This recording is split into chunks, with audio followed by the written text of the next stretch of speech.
তো এবছর যারা এসএসসি পরীক্ষা দিতে যাচ্ছ তাদের ইংরেজি অংশের জন্য আমি একটি গুরুত্বপূর্ণ সাজেশন তৈরি করেছি, সেটি আজকে নিয়ে তোমাদের সাথে আলোচনা করব।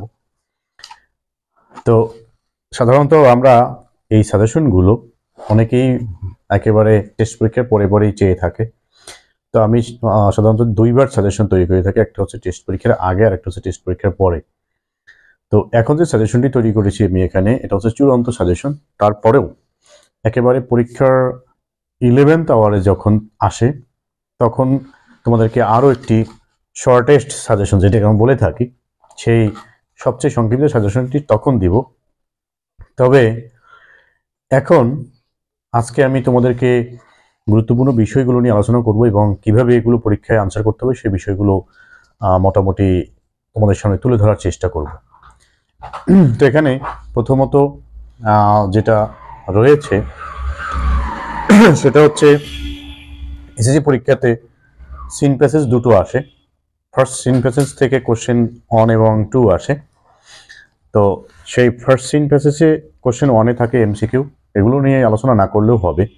আর কোশ্চেন 2-তে হলো অ্যান্সারিং কোশ্চেন। এখানে সিন প্যাসেজ হিসেবে আমরা এখানে যেগুলো গুরুত্বপূর্ণ হিসেবে রেখেছি সেটা প্রথম হচ্ছে May Day or international workers day. তারপর হচ্ছে নাম্বার 2 21 ফেব্রুয়ারি যে মেমোরেবল ডে। নেক্সট হচ্ছে যে 21 ফেব্রুয়ারি ইজ অবজার্ভ। 21 ফেব্রুয়ারি দিয়ে দুটো প্যাসেজ রয়েছে, সেটা হচ্ছে একটা 21 February is a memorable day, আর একটা হচ্ছে 21 February is observe as international mother language day. 4 number হচ্ছে 26 March our independence day. Number 5 Pohela Boishakh is the first day of Bangla new year. 6 today there are many jobs where English is important. ইংরেজি শিক্ষার গুরুত্ব নিয়ে যে একটি প্যাসেজ রয়েছে সেটি। Number 7 Meherjan lives in a slum on the Sirajganj town protection embankment. এই যে একটি প্যাসেজ রয়েছে ক্লাইমেট চেঞ্জের লেসনের থেকে, ওই ইউনিট থেকে। তারপর হচ্ছে 8 নাম্বার, এটাও ওই একই ইউনিট থেকে, human can neither change the sun's radiation. এই যে মানুষ সূর্য রশ্মি এবং প্রাকৃতিক যে ফোর্সগুলো রয়েছে সেগুলো কন্ট্রোল করতে পারে না, কিন্তু এটাকে মানুষ কি করতে পারে, কিছুটা যে দূষণ থেকে কিছুটা হলেও মানুষ সেভ করতে পারে, সেই প্যাসেজটি। Number 9 mother Teresa was moved by the dying destitute. Mother তেরেসাকে নিয়ে একাধিক প্যাসেজ রয়েছে, তবে মাদার তেরেসার যেটা হচ্ছে তিনি কলকাতায় যে এসে মানুষকে সেবা দিচ্ছিলেন সেই যে প্যাসেজটি, সেটা হলো বেশি এখানে গুরুত্বপূর্ণ। তারপরে number 10 heritage is what we inherit from the past. আমাদের যে ঐতিহাসিক স্থাপনাগুলো রয়েছে, সেই হেরিটেজ ঐতিহ্যগুলো রয়েছে, সেগুলো নিয়ে যে প্যাসেজটি। নাম্বার 11 হচ্ছে countries of the world rely heavily on the petroleum, বা যে renewable and non renewable energy নিয়ে যে প্যাসেজটি রয়েছে সেটি। Number 12 Zahir Raihan was one of the most talented film makers in Bangladesh, Zahir রায়হানকে নিয়ে। Number 13 Moinul Islam is qualified farmer. মইনুল ইসলামরা যে 3 ভাই উচ্চতর ডিগ্রি নিয়েও তারা গ্রামেই থেকে গিয়েছেন, সেই যে প্যাসেজটি রয়েছে সেটি গুরুত্বপূর্ণ। এরপরে সিন প্যাসেজ 2, যেখান থেকে question 3 fill in the blanks আসে উইদাউট ক্লু, সেটি। এখানে ফার্স্ট যেটা গুরুত্বপূর্ণ সেটা হচ্ছে fish population is in serious danger. আমাদের যে মৎস্য প্রাণী বর্তমানে খুব বিপদে রয়েছে, সেই প্যাসেজটি। Number 12 Bangladesh is now apparently in the grip of all source of pollution. এখানে সয়েল পলিউশন রয়েছে, ওয়াটার পলিউশন রয়েছে। তো সবগুলো পলিউশন থেকেই যে কোনো একটা পার্ট আসতে পারে যদি তোমার এই সেকেন্ড প্যাসেজ হিসেবে আসে। আর যদি ফার্স্ট প্যাসেজ হিসেবে আসে তাহলে সয়েল পলিউশন, ওয়াটার পলিউশন দুটো আসতে পারে, আবার 3টি মিলিয়েও আসতে পারে। তারপর হচ্ছে number 3 the internet technology has helped. Internet টেকনোলজিটা সাধারণত ফার্স্ট প্যাসেজেও আসে, আবার সেকেন্ড প্যাসেজেও আসে। এই জন্য ওইটা তোমার এই যে সিন প্যাসেজগুলো আসলে মুখস্থ করার কিছু নেই, এগুলো তোমাকে অর্থ ভালোভাবে বুঝে পড়তে হবে, যেন তুমি প্রত্যেকটা শব্দের অর্থ ভালো তোমার জানা থাকে, তাহলে তুমি অবশ্যই পরীক্ষায় যেখান থেকে কোশ্চেন আসুক সেটা তুমি অ্যান্সার করতে পারবে। Number 4 Michael Madhusudan Dutta. Michael Madhusudan Dutta ছিলেন আমাদের বাংলাদেশের একজন ফেমাস যে ড্রামাটিস্ট এবং পয়েট। সেই মাইকেল মধুসূদন দত্তর প্যাসেজটা নিয়ে ফার্স্ট প্যাসেজ হিসেবে আসে, আবার সেকেন্ড প্যাসেজ হিসেবে আসে। অর্থটা ভালোভাবে শিখে যাবে, সেটাই হচ্ছে আসল বিষয়। নাম্বার 5 হচ্ছে জয়নুল আবেদিন ওয়াজ আ বাংলাদেশি। জয়নুল আবেদিন বাংলাদেশের যে একজন আর্টিস্ট, তার সেই প্যাসেজটিও গুরুত্বপূর্ণ। Number 6 Pritilata Waddedar was born. প্রীতিলতার প্যাসেজটিও গুরুত্বপূর্ণ। তো এগুলো হচ্ছে সবচেয়ে বেশি গুরুত্বপূর্ণ। তারপরেও লেস ইম্পর্টেন্ট হিসেবে তুমি বইয়ের সকল প্যাসেজগুলোকে অর্থ ভালোভাবে পড়ে যাবে, যাতে তোমার কোনো রিস্ক না থাকে। আনসিন প্যাসেজটা হচ্ছে যে তোমাদের টেক্সট বইয়ের বাহির থেকে যে প্যাসেজটি।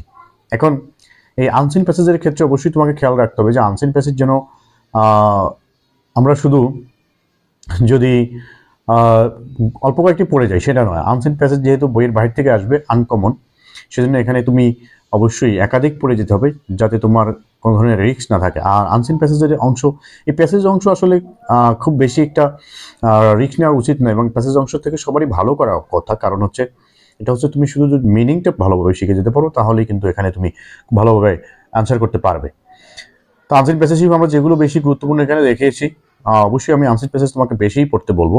ফার্স্ট হচ্ছে ক্যাপ্টেন মহিউদ্দিন জাহাঙ্গীর, তারপরে second Abul Kashem Fazlul Haque, number third হচ্ছে Charles Babbage, fourth Jibanananda Das, fifth William Wordsworth. আমি এগুলো পিকচারও তোমাদেরকে স্ক্রিনে দিয়ে দিব, সেখান থেকে তোমরা আরও দেখে নিতে পারবে পুরোটা। নাম্বার 5 হচ্ছে উইলিয়াম ওয়ার্ডসওয়ার্থ। নাম্বার 6 এখানে হচ্ছে শেরে বাংলা, আমাদের শেরে বাংলা যে রয়েছেন আবুল কাশেম ফজলুল হক, উনি আর একজন ব্যক্তিত্ব রয়েছেন, আর শেরে বাংলা ফজলুল হক আরেকজন। Number 7 doctor Muhammad Shahidullah. Number 8 John Milton. আর টাইটানিকটা মোটামুটি বেশি একটা বড় নয়, তারপরেও পড়ে যেতে পারো যেহেতু বিগত বছরগুলোতে আসছে। Number 10 Abraham Lincoln was the 16th president, Abraham Lincoln. 11 হচ্ছে Kazi Nazrul Islam. Number 12 Rabindranath Tagore. Number 13 Albert Einstein. 14 Jasimuddin. 15 Stephen Hawking. 16 Neil Armstrong যিনি চাঁদে প্রথম অবতরণকারী মানব। 17 আলেকজান্দ্র ভোল্টা। তারপরে 18 হুমায়ুন আহমেদ ওয়াজ এ টিচার। তারপর হচ্ছে মুন্সি আব্দুর রউফ। এই যে প্যাসেজগুলো এখানে রয়েছে এগুলো তোমাদেরকে অবশ্যই আমি সাজেস্ট করব এগুলো অর্থগুলো ভালোভাবে শিখে যাওয়ার জন্য। এবং এই প্যাসেজ থেকে আনসিন প্যাসেজ থেকে কোশ্চেন 4 এবং 5 অ্যান্সার করতে হয়।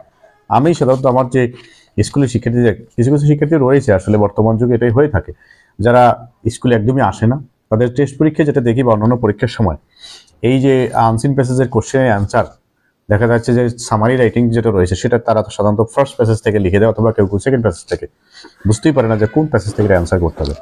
সামারি রাইটিংটা সবসময় তোমাকে খেয়াল করতে হবে, যেটা কিন্তু তোমাকে থার্ড যে আনসিন প্যাসেজ থেকে আসে সেখান থেকে লিখতে হবে।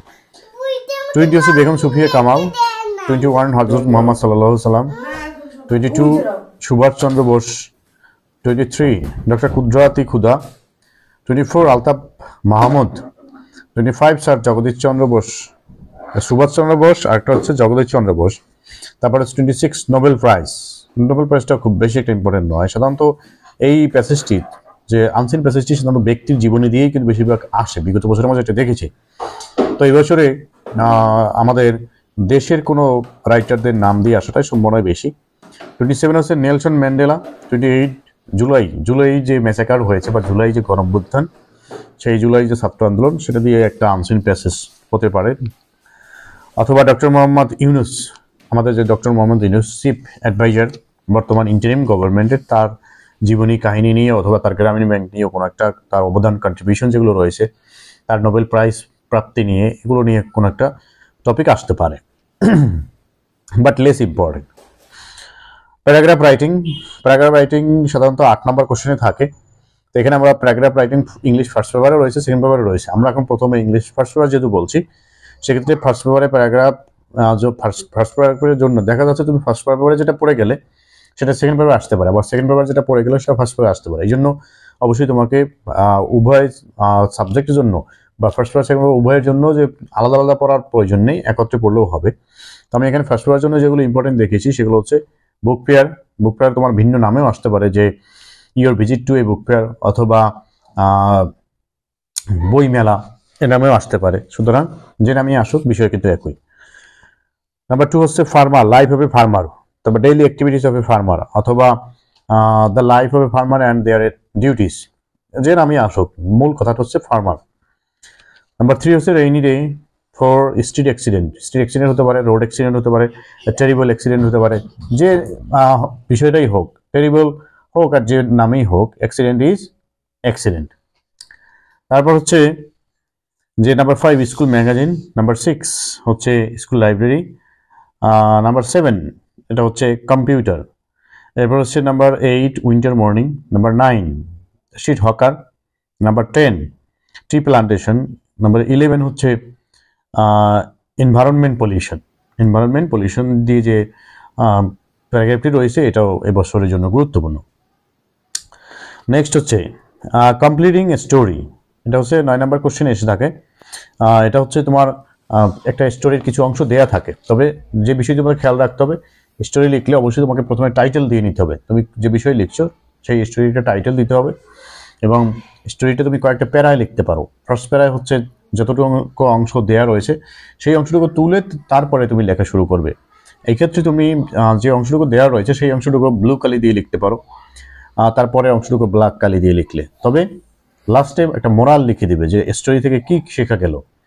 টাইটেল থাকবে, তারপর হচ্ছে প্রথমে যতটুকু লিখলে নেক্সটে মোরালটা লিখবে অন্য প্যারায় গিয়ে, তাতেও সুন্দর হবে। তো এখানে আমি কমপ্লিটিং স্টোরি হিসেবে যেগুলো বেশি ভালো গুরুত্বপূর্ণ মনে হয়েছে, এ লায়ার কাউবয় অথবা nobody believes a liar, number 2 slow and steady wins the race, এটা হচ্ছে ওই যে তোমার কচ্ছপ এবং খরগোশের গল্প। Number 3 where there is will there is a way, এটা হচ্ছে থার্স্টি ক্রো, এটা কাক যে তৃষ্ণার্ত ছিল সেই কাক পানি পান করেছে পাথর নিক্ষেপ করে সেটা। Number 4 unity is a strength, এটা হচ্ছে বৃদ্ধ লোকের ছেলেরা ঝগড়া বিবাদ করতে থাকে, মারামারি করতে থাকে, তখন তার বাবা যে তাকে শেখানোর জন্য লাঠি ভাঙতে বলে সেটা। Number 5 Bayazid's love for his mother, অথবা Bayazid's devotion to his mother, যেটাই হোক যে নামই আসুক বাইজিৎ। নাম্বার 6 রবার্ট ব্রুশের আরেকটা নাম হতে পারে কিং অফ স্কটল্যান্ড, অথবা আরেক নাম হতে পারে failure is the pillars of success, তো যে নামই আসুক একই বিষয়। তারপর number 7 two rats and the monkey, এই যে ইঁদুর রুটি ভাগ করতে মানকির কাছে যায়, মানকি ভাগ করতে করতে সবটাই খেয়ে ফেলে সেটা। নেক্সট হচ্ছে নাম্বার 8 অনেস্ট উডকাটার, অথবা honesty is the best policy, যে উডকাটার তার কুঠার পানিতে পড়ে যায়, তারপরে জলপরি তাকে তার কান্না দেখে তাকে বলে কোনটা তোমার স্বর্ণের কুঠার নিয়ে আসে, সেই যে স্টোরি রয়েছে সেটা। নেক্সট হচ্ছে 9 the foolish crow and a sly dog or jackal, যে কাক মাংস চুরি করে নিয়ে কাছে বসে খাচ্ছে, নিচ থেকে একটা শিয়াল অথবা কুকুর যাচ্ছে, সে বলছিল যে তোমার কণ্ঠ অনেক মিষ্টি। যখন কাক সেই ফ্লেটারিতে সে মুগ্ধ হয়ে যায়, তো সম্বন্ধে আমরা অনেক সময় কাউকে মিথ্যে প্রশংসা করি, সেই মিথ্যে প্রশংসা শুনে আবার কেউ কেউ আছে কিন্তু খুশিও হয়। তো এই মিথ্যে প্রশংসা যখন সে খুশি হয়ে কিন্তু তার মুখের যে খাবার তার সেটা কিন্তু পড়ে যায়, গান গাওয়া শুরু করে যখন, সেই স্টোরিটি। তারপর হচ্ছে 11 গ্রেপস আর সর, এটা হচ্ছে ওই যে শিয়াল আঙ্গুর দেখে খেতে চায় কিন্তু খেতে পারে না, তখন সে বলে এই আঙ্গুরগুলো টক, এগুলো আমার খাওয়ার প্রয়োজন নেই। তারপর হচ্ছে নাম্বার 12, এটা আমি বলছি এখানে ক্রিয়েটিভ টাইপ। তো ইদানিং বছরগুলোতে দেখা যাচ্ছে বোর্ড পরীক্ষাতে ক্রিয়েটিভ টাইপের যে স্টোরিগুলো রয়েছে সেগুলো কিন্তু বেশি আসে। তো এই যে ক্রিয়েটিভ টাইপগুলো আমরা বলতে বুঝিয়েছি যে যেগুলো তোমার নিজে থেকে বানিয়ে লিখতে হবে। যেমন একদিন রহিম স্কুল থেকে আসছিল, তখন সে হঠাৎ এক জায়গায় একটি ব্যাগ খুঁজে পেল, অথবা একদিন সে একজন স্টুডেন্ট সে বাসায় ফেরার পথে একটা শিশুকে দেখলো গাড়ির নিচে পড়ছিল, সে চাপা থেকে তাকে বাঁচালো, অথবা এক মুমূর্ষু ব্যক্তিকে পড়ে থাকতে দেখলো, তারপরে সে কি করলো। এই যে মানে তোমার নিজের থেকে যেগুলো লিখতে হবে এগুলোকে আমি বলছি ক্রিয়েটিভ টাইপের। তো ক্রিয়েটিভ টাইপের যেগুলো রয়েছে এগুলোকে অবশ্যই তোমার নিজের চেষ্টা এগুলো লিখতে হবে। এগুলোর জন্য যে টাইটেল কি দিবে সেটাও তোমার স্টোরির উপর ডিপেন্ড করবে। যখন তুমি স্টোরিটা ফুল লিখবে তারপরে তুমি সেখানে বুঝতে পারবে যে কী হিসেবে লিখছো। পজিটিভভাবে যদি তুমি শেষ করো তাহলে পজিটিভ টাইটেল দেবে, আর নেগেটিভভাবে শেষ করলে নেগেটিভ টাইটেল দেবে। তো এই যে ক্রিয়েটিভ টাইপেরগুলো যেহেতু বেশি আসে সেজন্য তোমাকে you will have to develop your free hand writing skill. So free hand writing skill যদি তুমি ডেভেলপ করতে না পারো তাহলে কিন্তু ইংলিশে ভালো করার সম্ভাবনা কম। নেক্সট হচ্ছে গ্রাফস অ্যান্ড চার্টস। তো গ্রাফস অ্যান্ড চার্টসের ক্ষেত্রে অনেক সময় বার চার্ট আসে, অনেক সময় যে পাই চার্ট বৃত্ত যেগুলো থাকে সেগুলো আসে। তো যেটাই আসুক তথ্য বিশ্লেষণ করতে হবে। কীভাবে গ্রাফ সহজে লেখা যায় সেই ভিডিও আমার চ্যানেলে রয়েছে, যদি তোমরা মিস করে থাকো আমাকে বলবে, আমি সেগুলোর লিঙ্ক তোমাকে কমেন্টে দিয়ে দেবো। তো গ্রাফস এবং চার্ট হিসেবে যেগুলো আমি এখানে গুরুত্বপূর্ণ দেখিয়েছি, ইন্টারনেট ইউজার্স অথবা ফেসবুক ইউজার্স অথবা মোবাইল ফোন ইউজার্স, যে নামেই হোক, শুধু তুমি গ্রাফস একটা থেকে সবগুলো লেখা যাবে, সেই কৌশল আমি এই চ্যানেলে দিয়েছি, তোমরা সেটা দেখে নিতে পারো। ফ্রি হ্যান্ড রাইটিং নামে যে একটি প্লেলিস্ট রয়েছে সেখানে পেয়ে যাবে। নাম্বার 2 হচ্ছে চয়েস অফ প্রফেশন, মানে কে কোন পেশা এখন সবচেয়ে বেশি পছন্দ করছে সেগুলো। নাম্বার 3 সেলিং রেটস অফ 21শে বইমেলা, 21শে বইমেলায় যে বই বিক্রির যে হার। তারপর হচ্ছে number 4 passing rate of different subjects of the students, শিক্ষার্থীদের পাশের হার, কোন সাবজেক্ট কত পার্সেন্ট পাস করে সেটা। তারপর হচ্ছে গ্রাফস রাইটিং এর ক্ষেত্রে যেটা আমরা দেখছি এখানে, পাসিং রেট নাম্বার 4 নাম্বারে, বিভিন্ন সাবজেক্টে যে পাশের হার প্রতি বছর সেটা, কোন সাবজেক্টে কত পাস করলো। এগুলো লেখার সময় তোমরা একটা জিনিস খেয়াল করবে, তোমার একটা কম্প্যারিজন দিতে হবে যে কোন বছরে বেশি করলো কোন বছরে কম করলো, এরকম করে লিখলে অবশ্যই সেই গ্রাফস রাইটিংয়ে তুমি বেশি মার্কস পাবে। নাম্বার 5 হচ্ছে supporters of different games and sports, বিভিন্ন খেলায় যে মানুষের সমর্থনের হার, কে কোন খেলা বেশি সমর্থন করে সেটা। Number 6 house hold expenditure of A family for different sectors, এটা পরিবারের যে আয় সেটা তারা কোন কোন ক্ষেত্রে কি পরিমাণে খরচ করে সেটা বিষয়ে। তারপরে number 7 illiteracy rate in Bangladesh অথবা লিটারেসি রেট ইন বাংলাদেশ, বাংলাদেশের সাক্ষরতার হার অথবা নিরক্ষরতার হার, মানে শিক্ষার হার এবং অশিক্ষার যে হার সেটা। তারপর হচ্ছে নাম্বার 8 পপুলেশন গ্রোথ রেট, বাংলাদেশের জনসংখ্যা কি পরিমাণে বৃদ্ধি পাচ্ছে প্রতি বছর সেই বিষয় সম্পর্কে। নাম্বার 9 হচ্ছে choice of subjects or interest in subjects of the students অথবা choice of subjects. Choice of subject একটা আমরা দেখেছি, চয়েস অফ প্রফেশন, আর একটা হচ্ছে চয়েস অফ সাবজেক্ট। সেক্ষেত্রে দেখা যায় কোন সাবজেক্ট শিক্ষার্থীরা বেশি চয়েস করছে, কোন সাবজেক্ট কম চয়েস করছে, সেই বিষয় সম্পর্কে একটা এখানে গ্রাফস থাকে পরীক্ষায়, বিগত বছরে আসছে, সেটা দেখবে। এছাড়াও তুমি যদি আমি যে কৌশলটি দেখিয়েছি যে কিভাবে একটি গ্রাফস দিয়ে সকল ধরনের গ্রাফস লিখতে পারবে, সেই কৌশলটি যদি তুমি শিখো তাহলে আর তোমার এতগুলো পড়ার কোনো প্রয়োজন হবে না। যারা মুখস্থ বিদ্যার উপরে বেশি নির্ভরশীল তাদের জন্য হচ্ছে এই সবগুলোই দেখতে হবে। এরপর আমরা যদি দেখি ইনফর্মাল লেটার, যেটাকে আমরা বলে থাকি পার্সোনাল লেটার, ব্যক্তিগত চিঠি। তো ব্যক্তিগত চিঠির ক্ষেত্রে অবশ্যই তোমরা একাধিক পৃষ্ঠায় লিখতে পারবে, তবে সেক্ষেত্রে বাম পাশ থেকে শুরু করে ডান পাশের পৃষ্ঠা পর্যন্ত যাবে, এটাই হচ্ছে সাজেশন। তো এখানে আমরা যেগুলো বেশি গুরুত্বপূর্ণ দেখিয়েছি, নাম্বার 1 হচ্ছে থ্যাঙ্কিং ফর নাইস গিফট অথবা থ্যাঙ্কিং ফর বার্থডে প্রেজেন্ট অথবা বার্থডে গিফট অথবা যে গিফট, একটা গিফট হলেই হলো, সেই গিফট সম্পর্কে আসলে এই একই লেখা। Number 2 about what you want to do after SSC অথবা what you intend to do, মানে এসএসসি পরীক্ষার পরে তুমি কি করতে চাও সেটার ক্ষেত্রে what you are interested to do অথবা what you want to do, what you would like to do, যাই আসুক একই বিষয়, যে তুমি পরীক্ষার পরে কি করতে চাচ্ছ।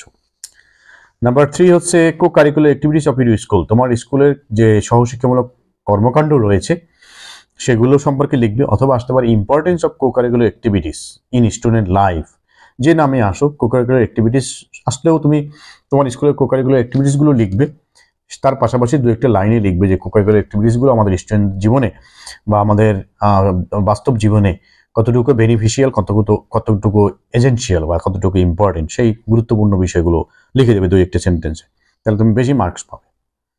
Number 4 about your country to your friend, মানে তোমার বিদেশি বন্ধুর কাছে লিখবে তোমার নিজের দেশ সম্পর্কে অথবা তোমার দেশের মানুষের সম্পর্কে অথবা দেশের মানুষের খাদ্যাভ্যাস সম্পর্কে বলতে পারে, যে about the food habits of your country people, যে নামে আসুক এই একই বিষয়। যদি কান্ট্রি সম্পর্কে আসে তাহলে তোমার কান্ট্রি সম্পর্কে বিস্তারিত লিখতে হবে, কান্ট্রির মানুষ কি করে, কোথায় অবস্থিত, কি কি ঐতিহাসিক স্থান রয়েছে, মানুষগুলো কি করে, তাদের পেশা কি, এই বিস্তারিত লিখতে পারলে অবশ্যই সব কিছু আসবে এর মধ্যে।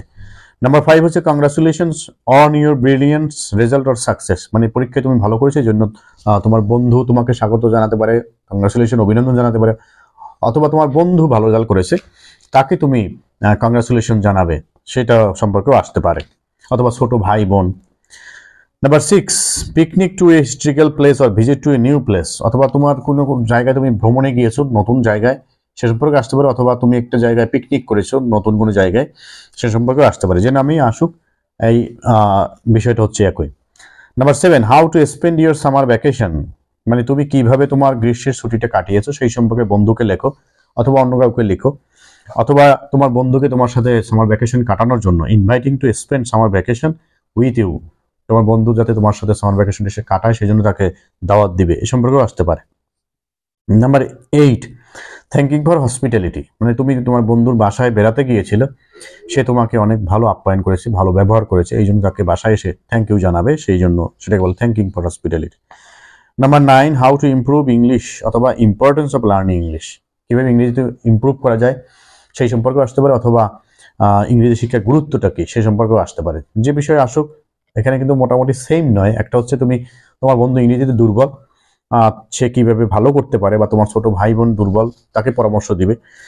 আরেকটা হচ্ছে ইংরেজি শিক্ষার গুরুত্ব, একজন মানুষ ইংরেজি শিখতে চাচ্ছে না, অবহেলা করছে, ইংরেজির উপরে বেশি গুরুত্ব দিচ্ছে না, তাকে তুমি সাজেশন দেবে যে ইংরেজিটা আসলে কেন শিখতে হবে। এটা number 10, about the foods and food habit of the people of Bangladesh, এটা আমি আগেই বলেছি, বাংলাদেশ সম্পর্কে আসলেও তোমার এই কথাগুলো আসবে। আর ফুড হ্যাবিট যদি বলে সেক্ষেত্রে তোমাকে অবশ্যই দেশের কিছু বর্ণনা দিয়ে তারপরে ফুড লিখতে হবে। এখন যদি তোমাকে বলা হয় সাপোজ তুমি সায়েন্সে পড়ছো যে একটি পাতার বর্ণনা দাও, এখন চিত্র এঁকে এখানে বর্ণনা দিতে হবে। সুতরাং যদি কোনো দেশের বর্ণনা বলে অবশ্যই দেশের মধ্যে যা কিছু আছে কালচার ট্র্যাডিশন সব কিছু লিখতে হবে।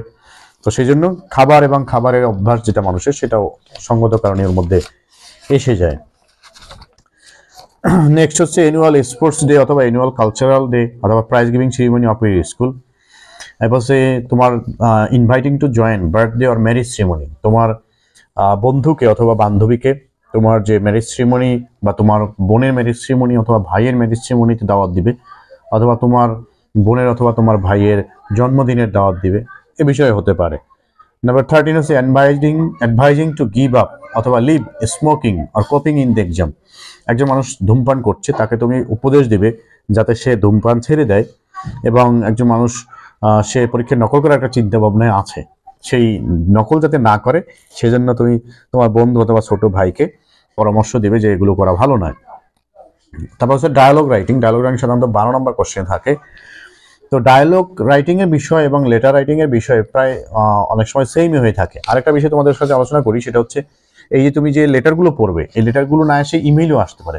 তো এই যে ইনফর্মাল লেটার এবং ইনফর্মাল যে ইমেইল, একেবারে ভিতরের লেখা সব সেম, শুধু ইনফর্মাল লেটারে এনভেলপ করতে হবে, আর উপরের যে অ্যাড্রেসটা হচ্ছে পার্সোনাল লেটারে একরকম, আর ইমেইল রাইটিং এর ক্ষেত্রে ইমেইল অ্যাড্রেসটা ভিন্ন রকম। এই দুই জায়গায় শুধু পার্থক্য, ভিতরের লেখা প্রায় সেম, শুধু পার্থক্য ইনফর্মাল লেটারে এনভেলপ মানে খাম করতে হবে, খামে কিন্তু অবশ্যই মার্কস রয়েছে, অবশ্যই খাম আঁকতে হবে ব্যক্তিগত চিঠিতে, এবং উপরে অ্যাড্রেস ব্যক্তিগত চিঠির একরকম আর ইমেল রাইটিং এর ক্ষেত্রে একরকম। ব্যক্তিগত চিঠি তুমি 2 পৃষ্ঠাও লিখতে পারবে, কিন্তু ইমেল রাইটিংটা 1 পৃষ্ঠার মধ্যে শেষ করাই ভালো। সেই জন্য লেটার রাইটিং এর ক্ষেত্রে তুমি যে বিষয়গুলো পড়ছো সেই বিষয় সম্পর্কে কিন্তু ইমেল রাইটিংও আসতে পারে। সুতরাং তুমি প্যাটার্নটা শিখে যাবে যাতে ইমেল আসলেও তুমি লিখতে পারো, আবার চিঠি আসলেও। এখন এখানে পার্থক্য হলো যে আরেকটা বিষয়, এখানে ধরনের পার্থক্য, ইমেইল রাইটিং ছোট আর লেটার রাইটিং একটু বড়। এরপর হচ্ছে ডায়ালগ রাইটিং এর ক্ষেত্রে আমরা যেগুলো এখানে দেখেছি, ইম্পর্টেন্স অফ ফিজিক্যাল এক্সারসাইজ অথবা মর্নিং ওয়াক অথবা আর্লি রাইজিং এর ইম্পর্টেন্স, মর্নিং ওয়াকের ইম্পর্টেন্স অথবা ফিজিক্যাল এক্সারসাইজের ইম্পর্টেন্স সেম প্রায় সবগুলো বিষয়। নাম্বার 2 হচ্ছে uses and abuses of mobile ফোনের ব্যবহার এবং অপব্যবহার, অথবা ইন্টারনেটের ব্যবহার অপব্যবহার, অথবা ফেসবুকের ব্যবহার অপব্যবহার, সবগুলো একই বিষয়।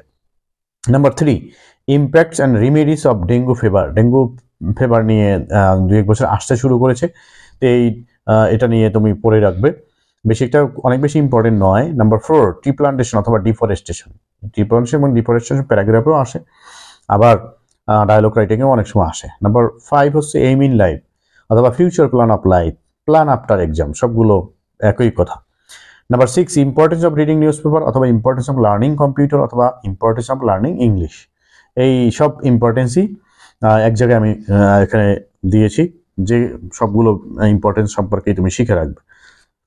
Number 7, bad effects of smoking অথবা টেকিং ড্রাগস, এটা কিন্তু লেটারেও দেখিয়েছি, আবার এখানেও, যে ধূমপান অথবা ড্রাগস গ্রহণের যে খারাপ প্রভাবটা কি সেই সম্পর্কে তুমি ডায়ালগ রাইটিং লিখবে বন্ধুর সাথে। এখন ডায়ালগ রাইটিং এর ক্ষেত্রে তোমার খেয়াল করতে হবে যে নাম যদি কোশ্চেন দেওয়া থাকে তাহলে ওই 2জন ব্যক্তির মধ্যেই নাম রাখতে হবে, এবং 10 মার্কসের জন্য সাধারণত 10 পেয়ার যদি হয় সেটা একটা standard. Number 8, preparation for exam. Number 9, causes and remedies of street accident অথবা রোড অ্যাক্সিডেন্টের কারণ এবং কিভাবে এটা দূর করা যায়। নাম্বার 10, হাউ টু রিমুভ অথবা ইরাডিকেট ইলিটারেসি, কিভাবে নিরক্ষরতা দূর করতে হবে। 11 advantages and disadvantages of village life and city life, শহরের জীবন এবং গ্রামের জীবনের মধ্যে সুবিধা অসুবিধা কি। 12 water pollution, air pollution, environment pollution, মানে যে কোনো পলিউশন দিয়ে 2-1 বছর আসছে বিগত বছরে, সেজন্য অবশ্যই এটা তুমি শিখে রাখবে। Number 13 importance of games and sports, খেলাধুলার যে গুরুত্ব সেটা সম্পর্কে, ফিজিক্যাল এক্সারসাইজের মধ্যেই আসলে এটা পড়ে যায় খেলাধুলার গুরুত্বটা। এই হচ্ছে ফার্স্ট পেপারের। এরপরে আমরা যদি সেকেন্ড পেপারে দেখি, সেকেন্ড পেপারে সর্বপ্রথম রিটেন পার্টে যেটা আসে, গ্রামারের উপরে অবশ্যই তোমাকে বোর্ড কোশ্চেনগুলো বারবার সলভ করবে, তাহলে মোটামুটি কমন পেয়ে যাবে। আর রিটেন অংশ থেকে আমরা যদি দেখি, প্রথমে আসে CB writing with cover letter. CB writing থাকবে 1 পৃষ্ঠায় আর কভার লেটারটা থাকবে আরেক পৃষ্ঠায়। সেজন্য তোমরা যদি বাম পাশ থেকে এখান থেকে শুরু করে এখানে আসো, তাহলে এখানে কভার লেটার, এখানে হচ্ছে সিবি রাইটিং। তো সিবি রাইটিং এর জন্য যদি তুমি একটা সিবি রাইটিং পড়ো তাহলেই হবে। সেটা একটা থেকে কিভাবে সবগুলো লেখা যাবে সেই পদ্ধতি আমি আমার চ্যানেলে শিখিয়ে দিয়েছি। ফ্রি হ্যান্ড রাইটিং নামে একটি প্লে লিস্ট আছে, সেখান থেকে তোমরা খুঁজে পাবে। না খুঁজে পেলে অবশ্যই আমাকে বলবে, আমি লিঙ্ক দিয়ে দেবো।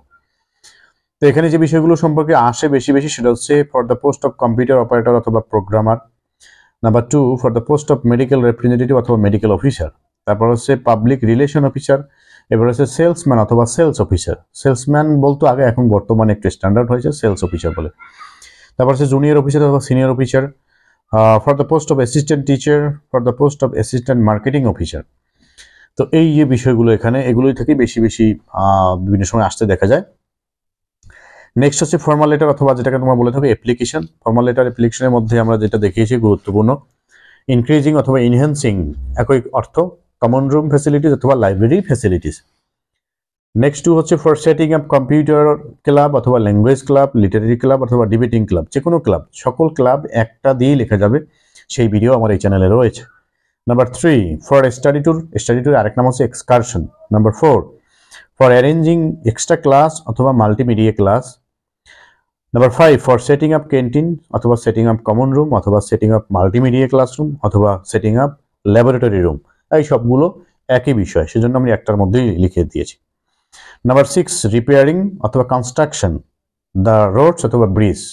রিপেয়ারিং হতে পারে অথবা কনস্ট্রাকশন, যেটাই হোক, রোডও আসতে পারে আবার ব্রিজও আসতে পারে।